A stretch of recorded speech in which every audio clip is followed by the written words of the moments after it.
Hey guys, this is gonna be a slightly different video to normal. Mel's not with me this time. It's kind of late, she's in bed, and I thought it'd be a good opportunity for me to tell you about my Hatman experience. This is something that really kind of traumatized me as a kid.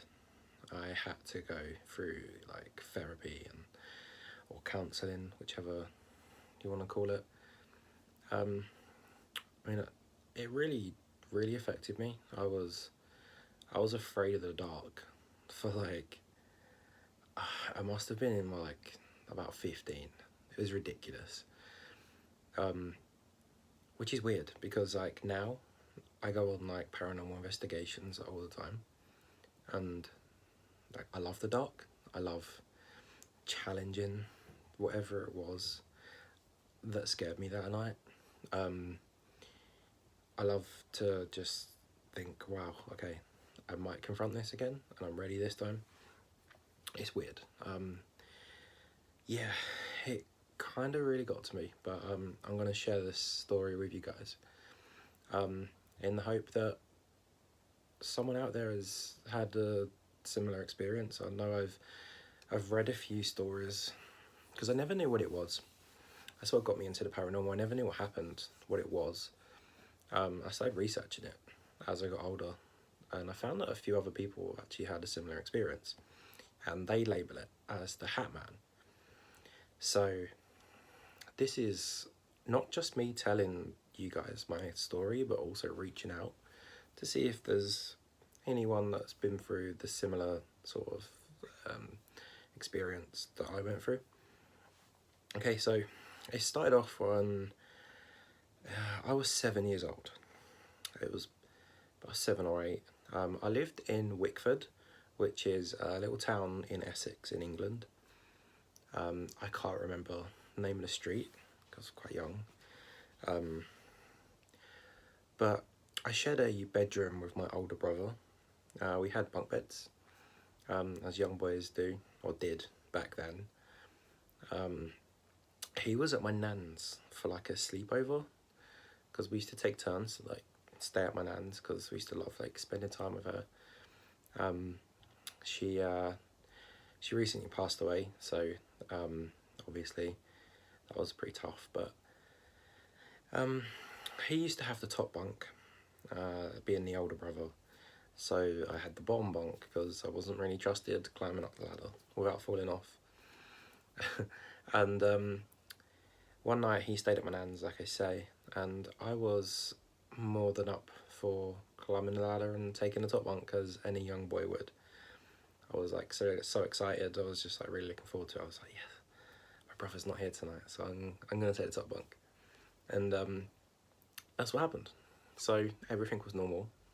I climbed up, got in bed.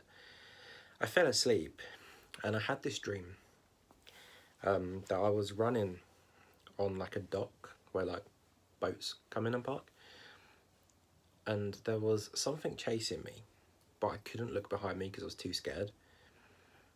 And it was really weird. Like I was running past so I was like running across this dock, and then there was like an upper level with like restaurants and stuff, and my parents were like there, but I didn't have a voice. I couldn't shout. All I could do was run, and I was just running from whatever was chasing me. And then it was weird. I couldn't turn around because in the dream I was too scared to turn around. And then all of a sudden this like hand just grabbed my shoulder and it woke me up. So I'm now laying there awake. I open my eyes and I feel like really heavy, like the room was just like really like not normal. Like I was almost too like scared to look around. And all of a sudden I sort of realised that I can't move. Now this wasn't sleep paralysis. I've never had sleep paralysis. I've got a friend that has that a lot, and everything I went through was like nothing compared to what he explains. But I know it wasn't sleep paralysis because I'll get to the end, like the end of the story, you'll sort of understand why I know it's not. But yeah, I was laying there. I couldn't move other than my eyes. I could move my eyes like around in a circle. So I start looking around, and then I look down, and standing at the foot of my bed, eye level with me, as though, you know, I was on a top bunk, was this man that was dressed in black, like I describe it as like an undertaker. You know how like undertakers dress, with like the tall black hats and that sort of thing. And he was just looking at me, but his skin looked like it was rotten, like it wasn't normal. It was like rotten flesh, and he had like red eyes. Now I know that's cliche, and it sounds like it's straight out of a horror film, but his eyes were red, but they're not like glowing red like they are in the films. It was just like, it's hard to explain, but like a dark red. It was really, really weird. So the first thing I do is try and scream for my parents, then realise, just like my dream, I couldn't use my voice. Nothing was coming out, nothing was happening. So I'm laying there, petrified. I can feel my heart coming out my chest, and there's nothing I can do. And all of a sudden, this thing, which I believe sounds like the Hat Man, he started saying my name. He was just like, Jack, Jack, Jack. And then I was just like, what is going on? Like, I was absolutely crapping myself. And then he just smiled and looked at me and just went, I'll be back. And disappeared. And the second he disappeared, I could move again, and I shouted for my parents, and my parents came in. My mum, she was like kind of spiritual. At the time, she used to like do readings and stuff like that for people. So she believed me instantly. She like knew. I think she could tell by like the atmosphere that it was like really like not right. Something bad has just been there. And she sort of just knew. My dad, he's a skeptic. He's never really believed in, you know, paranormal and stuff like that. I never really spoken to him about paranormal and stuff, to be honest. So I'm not entirely sure. But like I say, we've never spoke about it, so I'm assuming he doesn't. But yeah. So that happened. That was horrific.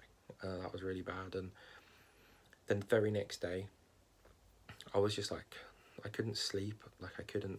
That night I stayed awake all night. The next day, I was just like crying all day. Got to the point where my mum took me to. My mum and dad had like an argument over it, and like, my mum believed me and my dad didn't. My dad was like, it's just a dream. Like, he said a bad dream. Like, I'll go over it. But I knew it wasn't a dream. I had a dream and I woke up from the dream, and then this happened. Like, I knew it wasn't a dream. And long story short, they came to like a compromise, taking me to therapy to see if that can help in any way. Whether even they can find out whether like what it was that happened. Was it like a psychological thing, or did this really happen, kind of thing. And yeah, they took me to this therapist, and when I explained everything to her, she said like, he's not lying. Like I know the telltale signs when children are lying, and he's not lying. Like, he really, really saw what he believes he saw. So they basically said there's nothing they can really do for me, because it was like a traumatic experience, and it's where I'm young, I'll grow out of it and that sort of thing. So they had actually advised my mum and my dad to buy me a dog, just so that my dog could sleep with me in my bed to keep me, or make me feel like more safe. So that's what they did. I got a little Bichon Frise called Lucky, his name was. That's it. I nearly lost it there, because I got another dog now called Jessica, and I always forget. So yeah, he stayed with me and he helped actually. Obviously I shared it with my brother, so I sort of, after a week or two, I got back into like being able to sleep again. But I had to have the light on. I couldn't sleep without the light. And I was always scared of what happened. I was scared of seeing it again. It wasn't nice, and it got to the point where I just had enough of being scared of it. Like, I was just like, I started to look into it. I used to be like so scared that I didn't even want to like type into Google like what happened, in case it opened up like a door for it to come back through or something. But long story short, I got to about 15 and I started researching it. And by the time I was 16, I'd had enough. I wanted to face it. I was done with being scared. So I started doing paranormal investigations. I started calling it out and things like that. I'm 25 now, almost 26, and it's not come back. Like, it's not happened again since. But a lot of cases that I looked into, when it happened to like other people when they were younger, it came back and it happened again, and it got worse when they were in like their 30s and 40s. It's quite rare that it came back in like the 20s from the cases that I found. So who knows what will happen, but I feel like I'm mentally, I'm not going to be scared of you next time. So who knows? If anything happens, I'll keep you guys updated. I'm just hoping for the best, really. I mean, like, I've got a baby now, and I could do without this thing returning, really, but who knows? But there's me saying that, yeah, I'm still going out doing paranormal investigations and stuff on the regular. I want answers. I want to know what it was exactly. I've put it down to the Hat Man. It's the most logical explanation in terms of all the research that I've done, and the fact that I know it wasn't sleep paralysis. I've done extensive research into that, and it wasn't sleep paralysis. So yeah, I want to know what it was. So if anyone has had a similar experience, or even like the exact same things happened to them, let me know in the comments. I'd love to chat. I'd love to find out more, find out what happened to you, how you dealt with it, etc. So that would be really cool, actually. So thank you in advance for anyone that does comment. I appreciate it. So yeah, that's my Hat Man experience. Wasn't the greatest experience of my life, but it's made me who I am today, in terms of it gave me it opened me up to the paranormal, I'd say. And I'm always doing something related to the paranormal, like every day. Whether it's just like I do a quick like spirit box session, or I'm researching, or I'm watching videos on, other groups that do paranormal investigations and stuff like that. I'm always doing something to do with the paranormal. It's just like taking over my life. So you're going to have a lot more paranormal videos coming from me. There's a few on my channel already. As well as there's a mixture, because this channel sort of like, I know they tell you not to do this, but we have a few different things going on. So my channel started off as like a gaming channel, and then some paranormal stuff.